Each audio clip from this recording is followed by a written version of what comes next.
Hi, welcome all. Welcome to this episode of Healthcare Holistic Marketing. इस episode में आप सभी का स्वागत है। ये चैनल हमारा डॉक्टर्स, हॉस्पिटल्स और हेल्थ केयर बिजनेस ओनर्स के लिए है, जो अपने बिजनेसेस में डिजिटल मार्केटिंग या मार्केटिंग के हेल्प से अपने बिजनेस को ग्रो कराना चाहते हैं। तो आज का एपिसोड काफ़ी स्पेशल होने वाला है। हमारे साथ एक काफ़ी स्पेशल गेस्ट है जो हमें गाइड करेंगे रिलेटेड टू इंटेलेक्चुअल प्रॉपर्टीज़ के बारे में, और हमारे जो भी डाउट्स है हम आज इस एपिसोड के माध्यम से उसको क्लैरिफाई करेंगे। तो मैं वेलकम करना चाहूँगा हमारे स्पेशल गेस्ट आज के एपिसोड के लिए, एडवोकेट देवेंद्र बागड़ी जी। डॉक्टर एडवोकेट जी, आपका स्वागत है इस एपिसोड में। जी नमस्कार नमस्कार। एडवोकेट देवेंद्र बागड़ी जी का काफ़ी बड़ा एक्सपीरियंस है इंटेलेक्चुअल प्रॉपर्टी के एरिया में। उन्होंने ट्रेडमार्क, कॉपीराइट्स, पेटेंट्स और काफ़ी सारे इंडस्ट्रियल डिज़ाइंस, इस तरीके के डिफरेंट टाइप्स के जो कॉपीराइट्स और इंटेलेक्चुअल प्रॉपर्टी राइट्स है, इस एरिया में उन्होंने काम किया है। इनको पर्सनली इस एरिया में काम करके मोर देन 15 इयर्स का एक्सपीरियंस है, और इन्होंने काफ़ी सारे क्लाइंट्स और कस्टमर्स को मार्गदर्शन किया है related to intellectual property rights.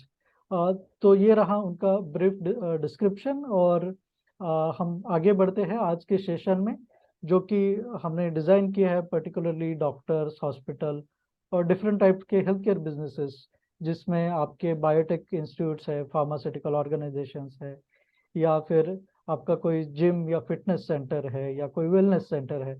तो इस एरिया में मैंने देखा है कि जो भी डॉक्टर्स या हेल्थ केयर बिजनेस ओनर्स है, वो उनका बिजनेस तो स्टार्ट करते हैं, बट वो उस बिजनेस में जो इंटेलेक्चुअल प्रॉपर्टी है उसका रजिस्ट्रेशन करना भूल जाते हैं, या फिर वो सोचते हैं कि मैं इसको बाद में करूँगा, इसकी मुझे अभी ज़रूरत नहीं है। तो इससे रिलेटेड हम कुछ क्वेश्चंस आज डिस्कस करेंगे, और ये डिस्कशन हम स्टार्ट करते हैं। बागड़ी जी, आप मुझे बताएंगे कि हमारे ऑडियंस के लिए कि इंटेलेक्चुअल प्रॉपर्टी राइट्स क्या होता है और इसमें क्या क्या इंक्लूड होता है। जी सबसे पहले तो सभी को नमस्कार जी। और इंटेलेक्चुअल प्रॉपर्टी राइट्स होता है बौद्धिक संपदा अधिकार। ये जिस तरह से अपनी टेंजिबल एसेट्स होती हैं, उसी प्रकार से ये अपनी बौद्धिक संपदा होती हैं जो दिखाई नहीं देती हैं। ये बौद्धिक संपदाएं जो होती है, ये trademark, copyright, patent, geographical indications और इंडस्ट्रियल डिजाइन्स के स्वरूप में होती हैं। इनका आप रजिस्ट्रेशन करवा सकते हैं। जितना पैसा आप अपनी मार्केटिंग और गुडविल के ऊपर आप स्पेंड करते हैं, तो वो आपकी इंटेलेक्चुअल प्रॉपर्टी बनता जाता है। इसको आगे जाकर के आप किसी को सेल आउट भी कर सकते हैं, या इसके ऊपर आप रॉयल्टी भी क्लेम कर सकते हैं। ओके। जी, मेनली 5 तरह की इंटेलेक्चुअल प्रॉपर्टीज होती हैं: trademark, copyright, patent, design and geographical indications.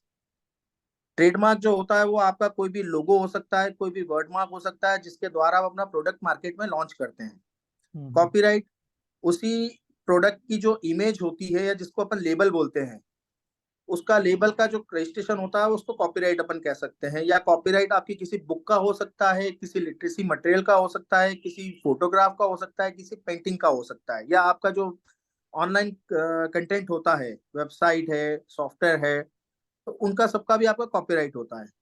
Patent जो होता है वो होता है आपका एकाधिकार। यदि आपने कोई इन्वेंशन किया है, कोई आविष्कार किया है, वो प्रोसेस भी हो सकती है या कोई प्रोडक्ट हो सकता है, तो उसका पेटेंट होता है, जिसका सोलरी अधिकार आपके पास होता है, जिसका एकाधिकार आपके पास होता है। आपकी परमिशन के बिना वो प्रोडक्ट मार्केट में नहीं जा सकता, या आप जिसको ऑथोराइज करेंगे केवल वही लोग उसको प्रोडक्ट को मार्केट में लॉन्च कर सकते हैं या बेच सकते हैं। इसी तरह से जियोग्राफिकल इंडिकेशन वो होता है, यदि किसी जगह को कोई फेमस या कोई प्रोडक्ट के नाम से पहचाना जाता है, जैसे एग्जांपल के लिए सीहोर का शरबती गेहूं, या झाबुआ का कड़कनाथ। कड़कनाथ एक मुर्गे की प्रजाति है जो केवल झाबुआ में पाई जाती है। एमपी गवर्नमेंट ने इसके लिए जीआई अप्लाई किया, उनको जीआई मिल भी गया है इसका। और शरबती गेहूं जो होता है वो केवल सीहोर में होता है, तो सीहोर और शरबती के नाम से सीहोर को जाना जाने लगा है। इसी प्रकार से बासमती चावल, आसाम की चाय, दार्जिलिंग की चाय, ये सब जीआई हैं। ओके, जी फाइन फाइन। सो आपने इसमें मेंशन किया था रिगार्डिंग पेटेंट्स के बारे में, तो इसमें जस्ट मैं जी। एक पॉइंट ऐड करना चाहूँगा। जैसे हॉस्पिटल्स होते हैं, जो भी हम्म एक्सपर्ट या साइंटिस्ट या रिसर्च लेवल के मेडिकल एक्सपर्ट्स हैं, वो यूजुअली हम्म अगर मान लीजिए कोई सर्जरी इन्वेंट कर रहे हैं, कोई सर्जरी करने का नया तरीका इन्वेंट कर रहे हैं, या उसके कुछ हम्म उन्होंने नए प्रोसेस या स्टेप्स नए ढूंढ के निकाले, जिस हम्म। पर्टिकुलर तरीके से सर्जरी किया जा सकता है, तो वो भी पेटेंट किया जा सकता है, राइट? सर प्रोसेस के लिए पेटेंट अपन अप्लाई कर सकते हैं, पर किसी नए तरीके के लिए अपन वो नहीं कर सकते। यदि वो प्रोसेस उन्होंने कोई इन्वेंट किया है नया, तो उसके लिए अपन एक बार पेटेंट के लिए ट्राई कर सकते हैं sir. Okay, plus fine fine. अगर आपने कोई नया मेडिसिन का कोई फॉर्मूला अगर आपने इन्वेंट किया है, तो हम्म। डेफिनेटली उसको अपन पेटेंट के लिए प्रोसेस कर सकते हैं। ओके, सो पेटेंट्स मेनली बायोटेक्नोलॉजी या फार्मास्यूटिकल कंपनी जो नए नए मेडिसिन ढूंढ के निकालते जी। हैं, या यदि वैक्सीन ढूंढ आपने के कोई डिवाइस निकालते हैं। मेडिकल, जी आपने अगर कोई मेडिकल डिवाइस इन्वेंट किया है जो अभी तक किसी ने भी या किसी वर्ल्ड में किसी ने भी इसको इन्वेंट नहीं किया था, उसके लिए भी आप डेफिनेटली पेटेंट के लिए अप्लाई कर सकते हैं। Okay, fine. Okay, so advocate जी, आप मुझे बताना चाहेंगे कि आपने डिफरेंस तो बता दिया, बट अगर कोई डॉक्टर या हॉस्पिटल या कोई हेल्थ केयर बिजनेस हो, तो आप मुझे बताएं कि हम्म। उनको ये कॉपीराइट्स या ट्रेडमार्क या जो भी इंटेलेक्चुअल प्रॉपर्टी राइट्स है, ये रजिस्ट्रेशन जी कराना क्यों जरूरी होता है? जी। देखिए जनरली हेल्थ केयर सर्विसेज में मेनली आता है आपका प्रोडक्ट मेडिसिन। तो मेडिसिन जिस नाम से मार्केट के अंदर लॉन्च की जाती है या प्रोडक्ट आपका लॉन्च किया जाता है, वो ट्रेडमार्क उसका जो नाम होता है, क्योंकि आप डॉक्टर्स के पास जब भी मार्केटिंग के लिए जाएंगे, सॉरी जब भी आप प्रिस्क्रिप्शन के लिए जाएंगे डॉक्टर्स के पास, आपके एमआर जब भी जाएंगे तो वो दवाई का फॉर्मूला बताएंगे प्लस दवाई का नाम भी बताएंगे वहां पर।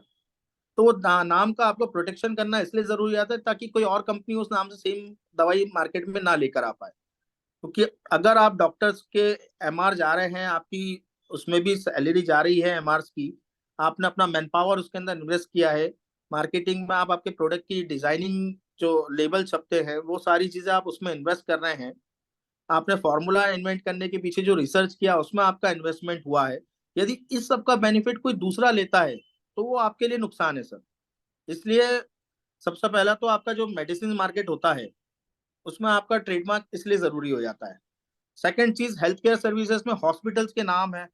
आप देख रहे हैं अभी काफी सारे हॉस्पिटल्स हैं, इनकी चेन अलग अलग शहरों में खुल रही, ओपन हो रही है। हम्म। यदि आप किसी फेमस हॉस्पिटल का नाम ले लेते हैं या किसी ने अगर अच्छा रेपुटेशन मार्केट में क्रिएट कर लिया है एक सिटी के अंदर, अब वो अपना बिजनेस या अपने हॉस्पिटल का एक्सपेंशन चाहते हैं, वो दूसरी सिटीज में अगर जाना चाहते हैं, अगर उनके पास ट्रेडमार्क नहीं होगा या किसी और ने सेम नाम से दूसरी सिटी में हॉस्पिटल ओपन कर लिया, तब उनके पास उस चीज का बेनिफिट नहीं मिल पाएगा।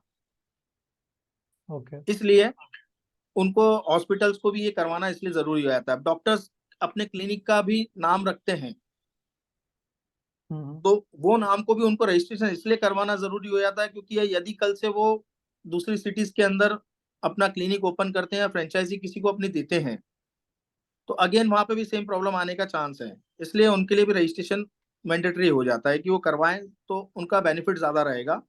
वो कम से कम कोर्ट में जाकर के अपने डैमेजेस क्लेम कर सकते हैं, सामने वाले के बिजनेस के ऊपर स्यू कर सकते हैं और इन्फ्रिंजमेंट का केस करके उसको इंजंक्शन ले सकते हैं उसके ऊपर।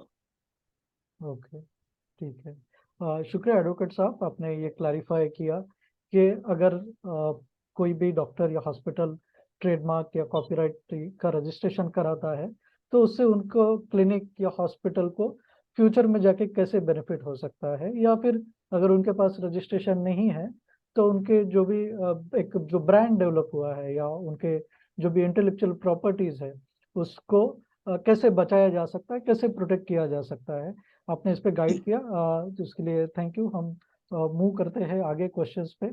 तो आप जी हमें बताएंगे कि मान लीजिए कोई हॉस्पिटल है, उसका कोई पर्टिकुलर लोगो है, या कोई हैशटैग है, या कोई पर्टिकुलर इमेजेस है, जो वो चाहता है हॉस्पिटल या कोई जो हेल्थ केयर बिजनेसेस है, वो उसको कॉपीराइट कराए, तो इसके लिए क्या प्रोविजन है, इसके लिए क्या किया जा सकता है? जी, मैं आपको बता देता हूँ इसमें। जो हॉस्पिटल में मेनली जो ट्रेडमार्क या जो भी इंटेलेक्चुअल प्रॉपर्टी होती है, वो होता है उसका नाम। उसी से उसका मार्केट में ब्रांड बनता है, उसी से उसके मार्केट में गुडविल बनता है। तो सबसे पहले उसका नाम ट्रेडमार्क के लिए अप्लाई करना होता है, देन फिर उसका लोगो अप्लाई किया जाता है ट्रेडमार्क के लिए। क्योंकि कॉपीराइट में यदि अपन कोई आर्टिस्टिक वर्क अप्लाई करते हैं किसी प्रोडक्ट या सर्विस के रिलेशन में, तो पहले उसका एनओसी लेना होता है ट्रेडमार्क डिपार्टमेंट से। ट्रेडमार्क डिपार्टमेंट एनओसी, जब तक आपका ट्रेडमार्क में वो लोगो या डिजाइन रजिस्टर्ड नहीं होगा, जब तक एनओसी प्रोवाइड नहीं करता है।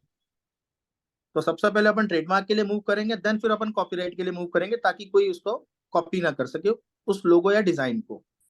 एंड रही इमेजेस की बात, तो इमेजेस यदि इनके कोई प्रोडक्ट से रिलेटेड है, जिसको अपन लेबल बोलते हैं, तो अपन उसको ट्रेडमार्क के लिए अप्लाई कर सकते हैं। यदि कोई फोटो है तो उसको अपन डायरेक्ट कॉपीराइट के लिए अप्लाई कर सकते हैं। Okay, fine. जी। एडवोकेट साहब, आप मुझे बताएंगे कि जो स्लोगन्स होते हैं या कोई पर्टिकुलर टैगलाइन होता है या फ्रेजेस होते हैं जो जी। मार्केटिंग में यूज किया जाता है काफी बार, जी। क्या उसको भी ट्रेडमार्क या कॉपीराइट किया जा सकता है? जी सर, डेफिनेटली उसका भी ट्रेडमार्क होता है। उसमें 2 या 3 अलग अलग ट्रेडमार्क हमको अप्लाई करना होते हैं। एक होता है आपका ब्रांड नेम के साथ में, कि किस ब्रांड नेम के साथ में आप उसको एसोसिएट करके आप उसका मार्केट में यूज कर रहे हैं। तो एक ट्रेडमार्क जाता है उसका ब्रांड नेम के साथ में। देन एक ट्रेडमार्क होता है उसका इंडिविजुअल, जो आपका टैगलाइन या जो फार्स है आपका, उसका एक इंडिविजुअल ट्रेडमार्क जाता है। इस तरह से आप उसको अपना प्रोटेक्ट करवा सकते हैं। Okay, okay. तो अगर हम इसको संक्षिप्त में देखना चाहेंगे, शॉर्ट में, तो इसका एक प्रोसीजर कैसे होता है? अगर कोई हॉस्पिटल या क्लिनिक अगर ये इस तरीके के इंटेलेक्चुअल प्रॉपर्टीज को रजिस्टर कराना चाहे, तो यूजुअली प्रोसीजर क्या होता है और उसमें जी। डॉक्यूमेंट क्या लगेंगे हमको? जी सर, ट्रेडमार्क के लिए प्रोसीजर होता है, सबसे पहले जो स्टेप होती है वो होती है सर्च। सबसे पहले जो ब्रांड वो दे रहे हैं या जो हॉस्पिटल का नाम या जो क्लिनिक का नाम वो रखना चाह रहे हैं, तो उसका हम लोग पहले सर्च करके देखते हैं कि ऑलरेडी किसी और ने तो उसको एक्वायर नहीं किया हुआ पहले से। देन फिर होती है application preparing and filing. Trademark की एप्लीकेशन प्रिपेयर करके फिर फाइलिंग किया था, अगर सर्च में वो क्लियर निकलता है ब्रांड तो। थर्ड चीज होती है एग्जामिनेशन। जितनी भी एप्लीकेशन अपन फाइल करते हैं, डिपार्टमेंट उनको एग्जामिन करता है। एग्जामिन करने के बाद सेक्शन 9 या सेक्शन 11 के अंदर यदि उनको कोई ऑब्जेक्शन लगता है, तो उसके लिए वो एक रिपोर्ट जनरेट करते हैं। उस रिपोर्ट का फिर एक रिप्लाई सबमिट होता है।